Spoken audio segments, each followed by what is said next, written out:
Hello friends, how are you all. I hope आप सब अच्छे होंगे और मैं भी ठीक हूँ। तो फ्रेंड्स, प्लांट्स हम सबको बहुत अच्छे लगते हैं, लेकिन बिज़ी लाइफ स्टाइल के चलते उनकी अच्छी केयर नहीं कर पाते हैं, या फिर बाहर ट्रैवलिंग बहुत ज़्यादा करना होता है, तो इसलिए प्लांट्स को टाइम नहीं दे पाते हैं और प्लांट्स हमारे ख़राब हो जाते हैं। तो आज मैं आपको ऐसे प्लांट्स के बारे में बताने जा रही हूँ जिनकी केयर भी ज़्यादा नहीं करनी पड़ती है और पानी की भी ज़्यादा ज़रूरत नहीं होती है, और ये कटिंग से छोटी कटिंग से भी आसानी से ग्रो हो जाते हैं। इनकी छोटी से छोटी कटिंग लगा लीजिए और कुछ दिनों में बहुत अच्छा बड़ा पौधा बन जाता है। तो इसमें पहला पौधा हमारा जो है वो है एंजॉय पोथोस। ये मनी प्लांट की ही एक वैरायटी होती है। ये बहुत हार्डी प्लांट होता है। इसकी आप छोटी सी कटिंग भी लगाएंगे तो ये कुछ दिनों में इतना ज़्यादा बुशी, इतना ज़्यादा घना हो जाएगा कि ये पूरा गमला इसका भर जाएगा। मैं छोटे से पॉट में ही इसको देखिए लगा रही हूँ। मैंने छोटा सा एक बॉक्स लिया है, उसी में छेद करके और मिट्टी को फिल करके मैं इसमें ये प्लांट्स की कटिंग लगा रही हूँ। और कुछ ही दिनों में देखिएगा ये कितना ज़्यादा बुशी हो, कितना ज़्यादा खूबसूरत हो जाएगा, और ये देखने में भी बहुत खूबसूरत लगता है। और जब ये पूरा गमला इसका भर जाएगा तो ये बहुत ही खूबसूरत लगेगा। इसको ज़्यादा पानी की ज़रूरत नहीं होती है। इसी की ये दूसरी वैरायटी है, ये मार्बल क्वीन है। ये भी मनी प्लांट की एक वैरायटी है और इसमें मैंने दोनों को मिक्स करके लगाया है। इसमें एंजॉय पोथोस भी है और मार्बल क्वीन भी है। और ये दूसरा जो है इसकी भी कटिंग मैंने देखिए लगाई है। ये स्नेक प्लांट की एक वैरायटी है। स्नेक प्लांट या सेंसिवेरिया जिसको बोलते हैं, इसकी कटिंग भी बहुत इजीली लग जाती है और ये भी इंडोर प्लांट है। इसको भी ज़्यादा पानी की या ज़्यादा धूप की या ज़्यादा उसकी ज़रूरत, खाद की ज़रूरत नहीं होती है। आप इसको घर के अंदर और शेडी प्लेस में रखिए, बहुत अच्छा ये ग्रो करता है। इसको भी मैंने छोटे से बॉक्स में देखिए लगाया है। ये छोटा सा पॉट है मेरा और ज़्यादा कोई खाद की ज़रूरत नहीं होती है। मिट्टी का रेशियो भी वही रखना है जो मैंने बताया है कि एक पार्ट गार्डन सॉइल, एक पार्ट कोकोपीट, एक पार्ट सैंड और जो वाली रिवर सैंड होती है, और एक पार्ट कोकोपीट का। तो इसी में मैंने इसको भी लगाया है। ये 3rd नंबर पे क्रोटोन है। क्रोटोन भी बहुत खूबसूरत लगता है और इसकी वेरीगेटेड पत्तियां होती हैं। ये देखिए, पत्तियों की वजह से बहुत ही खूबसूरत लगता है और इसकी भी कटिंग बहुत ईजिली लग जाती है। अभी जो अक्टूबर का मंथ लास्ट है, अभी भी आसानी से आप लोग कटिंग लगा सकते हैं, लेकिन जब नवंबर स्टार्ट हो जाएगा या सर्दियां शुरू हो जाएंगी तो सर्दियों में फिर कटिंग ग्रो होना बहुत मुश्किल होता है, क्योंकि ठंड में पौधे वैसे ही डोरमेंसी पीरियड में चले जाते हैं। तो इसलिए अक्टूबर तक जो भी कटिंग लगानी है आसानी से ईजिली ग्रो हो जाती है। और इसमें भी ज़्यादा पानी की ज़रूरत नहीं होती है। 3 से 4 दिन में आप इसमें पानी दीजिए और इसको भी शेडी प्लेस में रखिए। ये बहुत अच्छा ग्रो करता है और इसकी बहुत सारी वैरायटीज़ आती हैं क्रोटोन की। ये भी क्रोटोन की एक बहुत खूबसूरत पत्तियों वाला पेड़ है। ये भी बहुत अच्छा लगता है। ये है लकी बैम्बू। लकी बैम्बू भी बहुत खूबसूरत प्लांट होता है अपनी। ये लकी शुभ पौधा माना जाता है, लकी माना जाता है। इसको घर में लगाने से भी बहुत अच्छा एयर प्योरीफिकेशन के लिए भी बहुत काम करता है। एयर प्योरीफायर का भी काम करता है। ऑक्सीजन लेवल के लिए बहुत अच्छा होता है और खूबसूरत भी बहुत लगता है। इसको आप ड्राइंग रूम में, बेडरूम में भी लगा सकते हैं। अंदर, घर के अंदर किसी भी कोने में इसको रख सकते हैं। ये पानी में भी चल जाता है और सॉइल में भी बहुत अच्छा लगता है और इसको ज़रूर लगाइए। बहुत खूबसूरत प्लांट है। और ये देखिए, इसकी इस तरह से स्टेम निकलती हैं और ये छोटी से छोटी कटिंग भी इसकी लग जाती है लकी बैम्बू की। ये बहुत अच्छा खूबसूरत प्लांट है, भी बहुत खूबसूरत प्लांट है। ये देखिए, इसकी पत्तियां भी बहुत वेरीगेटेड होती हैं और इसमें नोड्स होते हैं। नोड्स एरिया से आप इसको कट करके सॉइल में भी लगा सकते हैं और पानी में भी बहुत अच्छा लगता है। सॉइल में आप इसकी एक एक नोड अगर लगाएंगे तो ये बहुत अच्छा ग्रो कर जाएगा और एक ही नोड से, 1-2 नोड से ही ये पूरा गमला इसका भर जाएगा और ये बहुत तेज़ी से ग्रो करने वाला प्लांट है। और इसकी डबल शेड की पत्तियां होती हैं, नीचे पर्पल है और ऊपर इसका ग्रीन पार्ट है।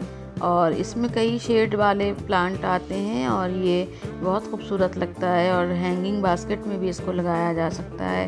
ट्रेल करता हुआ ये बहुत खूबसूरत लगता है, इसको आप ज़रूर से लगाइए। ये इंडोर और आउटडोर जहाँ पे कम धूप आती है आपकी बालकनी में, शेडी प्लेस में, आप इसको आउटडोर में भी रख सकते हैं और इंडोर में भी इसको बहुत अच्छी तरह से ग्रो किया जा सकता है। अपने घर के किसी भी कोने में इसको बहुत आसानी से लगा सकते हैं। नेक्स्ट ये मॉन्स्टेरा का प्लांट है। ये अपनी इस तरह की पत्तियों के लिए बहुत अच्छा जाना जाता है। इसमें जगह जगह पे कट्स लगे होते हैं, ऐसा लगता है किसी ने कैंची से या चाकू से इसमें कट्स लगाएं, लेकिन ये नेचुरल ऐसी कट्स वाला होता है। इतनी इसकी पत्तियां अच्छी लगती हैं, ऐसा लगता है जैसे ये कहीं कहीं पर तो बहुत बड़े बड़े छेद होते हैं, होल होते हैं, और कहीं कहीं पे बहुत छोटे होल होते हैं। तो ये भी बहुत खूबसूरत प्लांट है। स्टेरा का प्लांट नोड एरिया से कट करके आप 1 से 2, 2 से 3 बना सकते हैं और ये बहुत महंगे मिलते हैं नर्सरी में। अगर आप इनका एक छोटा सा प्लांट भी नर्सरी से लेकर आएंगे और उसको नोड से कट करके लगाएंगे तो कुछ ही दिनों में आपके कई गमले तैयार हो जाएंगे और ये बहुत खूबसूरत लगता है प्लांट। जब ये बहुत बड़ा हो जाता है तो उसको आप ड्राइंग रूम में किसी भी कॉर्नर पर रख सकते हैं, तो ये बहुत खूबसूरत लगते हैं। इन प्लांट्स को आप अपने घर के डेकोरेशन के लिए भी यूज़ कर सकते हैं और एयर प्योरीफाइंग का तो काम करते ही हैं। ये नेक्स्ट प्लांट हमारा सिंगोनियम का है। सिंगोनियम का प्लांट भी बहुत नर्सरी में बहुत महंगा मिलता है। छोटा से छोटा प्लांट भी बहुत महंगा होता है। अगर आपके पास बड़ा प्लांट है तो उसमें से आप छोटी सी कटिंग निकाल के और इस तरह से आप छोटे से पॉट में इसको तैयार कर सकते हैं। कुछ ही दिनों में बहुत बड़ा प्लांट बन जाता है और कई गमले आपके घर में इकट्ठा हो जाएंगे।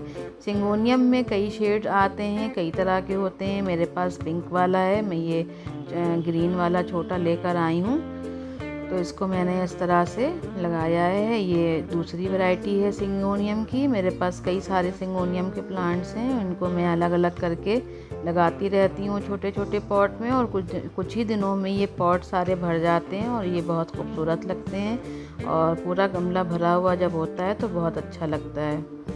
सिंगोनियम भी शेड लविंग प्लांट है। बहुत ज़्यादा तेज़ धूप में इसको नहीं रखिएगा वरना इसकी पत्तियां जल जाती हैं, और हल्की जहाँ पर छन के धूप आती है बस वहीं पे रख सकते हैं। और ये रियो का प्लांट है, ये भी देखिए मैंने छोटे से पॉट में लगाया है और ये भी बहुत जल्दी बढ़ जाता है और डिवाइड करके इसको आप काफ़ी सारे पॉट्स में लगा सकते हैं। और ये भी बहुत अच्छा प्लांट लगता है, खूबसूरत प्लांट है और इसकी डबल शेड की पत्तियां होती हैं, पर्पल और ग्रीन कलर की वेरीगेटेड पत्तियां होती हैं और ये बहुत खूबसूरत लगता है। जेड प्लांट एक लकी प्लांट होता है। इसको घर के अंदर और घर के बाहर दोनों तरह से रखा जा सकता है, लेकिन बहुत कम रोशनी वाली जगह पे ये ज़्यादा सर्वाइव नहीं करता है। लेकिन जहाँ पे धूप की इनडायरेक्ट लाइट आती है, इनडायरेक्ट सनलाइट आती है, वहाँ पे आप इसको रखिए तो ये बहुत अच्छा ग्रो करता है। और छोटी से छोटी कटिंग से, इसमें भी नोड एरियाज़ होते हैं, इसको कट करके आप बहुत आसानी से इसको ग्रो कर सकते हैं। ये मैंने छोटे से पॉट में ही कटिंग से लगाया हुआ है और जितना ज़्यादा आप इसकी कटिंग करेंगे उतनी ही ज़्यादा ये फैलता है। और इसकी जो चौड़ी चौड़ी पत्तियां होती हैं, इसके अंदर जेल भरा होता है, ये सैकुलेंट फैमिली का होता है और ये भी बहुत ईजिली ग्रो करता है। और इसके जो इस तरह से ऊपर की होती हैं स्टेम्स होती हैं, उनको कट करके आप बहुत आसानी से इसको लगा सकते हैं और ये बहुत शुभ भी माना जाता है और बहुत ब्यूटीफुल प्लांट है। ये भी मनी प्लांट की एक वैरायटी है, ये गोल्डन पोथोस के नाम से इसको जानते हैं और इसकी भी 2 शेड में पत्तियां होती हैं, भी बहुत खूबसूरत लगता है। और मैंने इसको भी कटिंग से ही लगाया था, छोटे से छोटे नोड एरिया से इसकी कटिंग करके आप मिट्टी में बस ऐसे ही दबा दीजिए और ये धीरे धीरे बहुत जल्दी ग्रो कर जाता है और पूरा जो पॉट है वो पूरा भर जाता है और बहुत खूबसूरत लगता है। इसको भी आप दोनों तरह से लगा सकते हैं, घर में भी घर के बाहर भी। बस बहुत तेज़ धूप में इसको डायरेक्ट सनलाइट में नहीं रखा जाता है।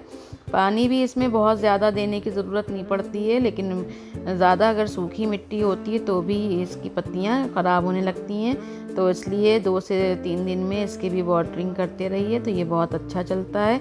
और इसकी पत्तियों पे अगर आप वाटरिंग करेंगे, इस तरह से छिड़काव करेंगे तो ये बहुत हेल्दी और बुशी बनता जाएगा। और कटिंग करने से इसमें स्टेम्स निकलती रहती हैं और पूरा पॉट फुल हो जाता है।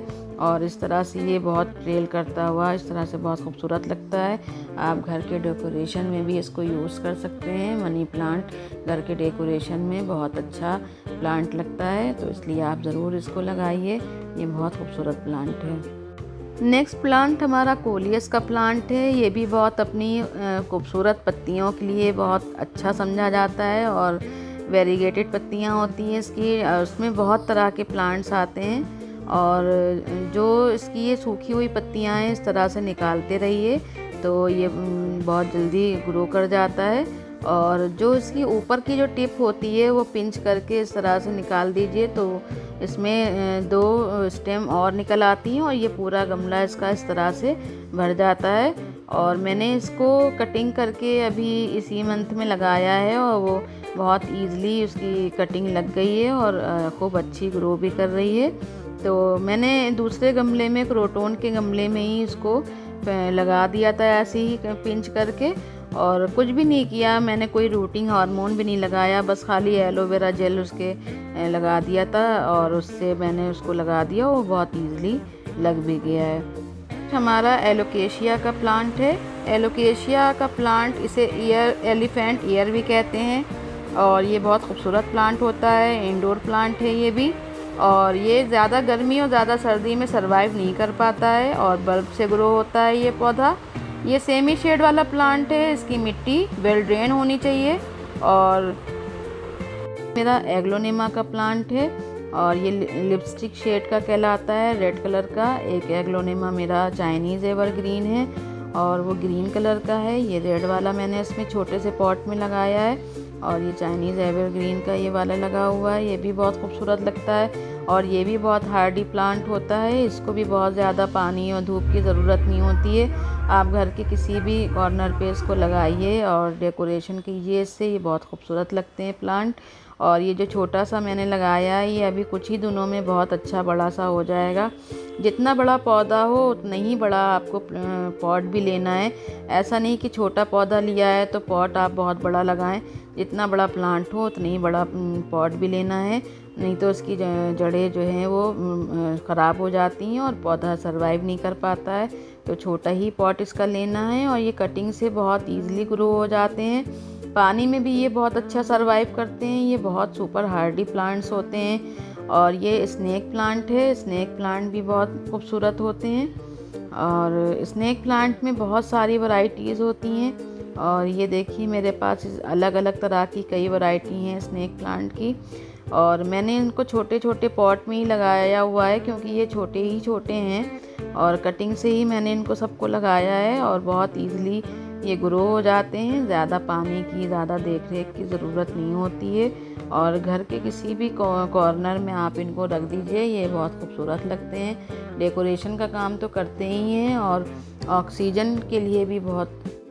स्नेक प्लांट एक ऑक्सीजन प्लांट भी होता है और ये खूबसूरत भी बहुत होता है। इसकी अलग अलग वैरायटीज़ आती हैं, बहुत अलग अलग वैरायटीज़ में मिलता है। और आप इसको छोटे से छोटा, आप इसकी एक पत्ती से भी इसको ग्रो कर सकते हैं। छोटी सी एक कटिंग है इसकी, आप पत्ती काट के आप पानी में लगा दीजिए या मिट्टी में ऐसे ही लगा दीजिए, ये बहुत अच्छी तरह से ग्रो कर जाएगा। स्नेक प्लांट एयर प्यूरिफिकेशन का काम भी करता है। इसको आप बेडरूम में भी लगा सकते हैं। और ये नेक्स्ट हमारा रबर प्लांट है। ये भी बहुत अच्छा एयर प्यूरिफिकेशन वाला प्लांट है। ये भी आप घर के किसी कोने में आप लगा दें और इसको लगा के छोड़ दें ऐसे ही, कोई ज़्यादा इसके साथ केयर करने की ज़रूरत नहीं पड़ती है।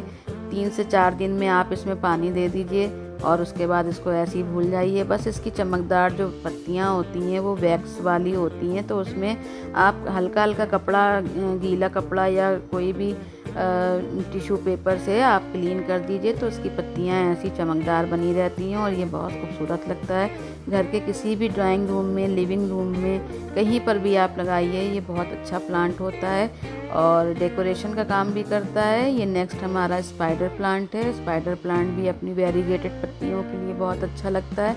इसके इस तरह से ये बेबी पफ्स निकलते रहते हैं जिससे ये मल्टीप्लाई होता रहता है। बेबी पफ्स को आप निकाल के ऐसी सिंपल मिट्टी पे रख दीजिए अंदर दबाना भी नहीं होता है, ऐसी मिट्टी पे रख दीजिए तो इसकी जड़ें जो होती हैं वो रूट उसको सॉइल को पकड़ लेती हैं और ये अपने आप से ग्रो कर जाते हैं। ये बहुत खूबसूरत लगते हैं और इनकी पत्तियां ऐसी ही चमकदार बनी रहती हैं। हल्का हल्का पानी से स्प्रे करते रहिए तो ये ऐसे ही अच्छा खूबसूरत बना रहेगा।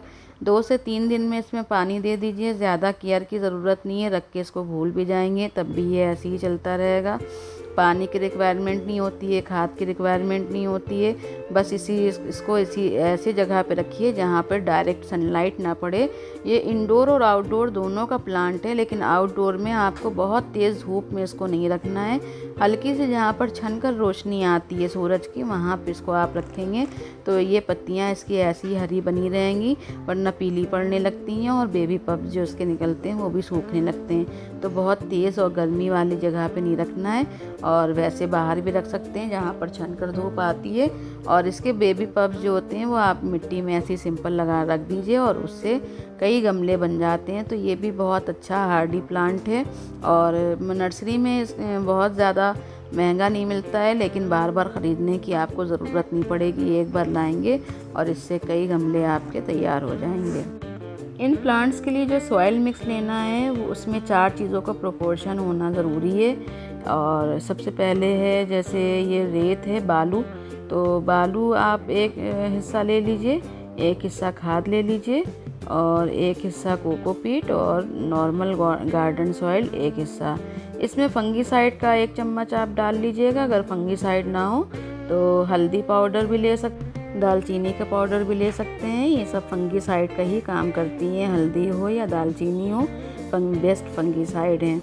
तो ये प्रोपोर्शन सबको मिक्स करके इन प्लांट्स के लिए बेस्ट सॉइल मिक्स बन जाएगा। और वैसे मेरा सॉइल मिक्स का वीडियो भी इस पे मेरे चैनल पे अपलोड है। अगर आपको पूरा फुल कंप्लीट वीडियो देखना हो तो आप उसको भी वॉच कर सकते हैं। और ये सॉइल हमारी मिक्स हो गई है और अच्छी तरह से बन के तैयार हो गई है और अब इसी में हम सारे प्लांट्स अपने लगाएंगे।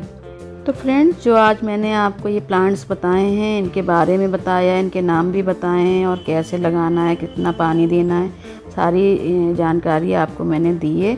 इन पौधों को अपने घर में आप ज़रूर से लगाइए और अभी तक अगर मेरे चैनल को आपने सब्सक्राइब नहीं किया है तो प्लीज़ सब्सक्राइब कीजिए, शेयर एंड लाइक कीजिए। तो मिलती हूँ नेक्स्ट वीडियो में। Thanks for watching.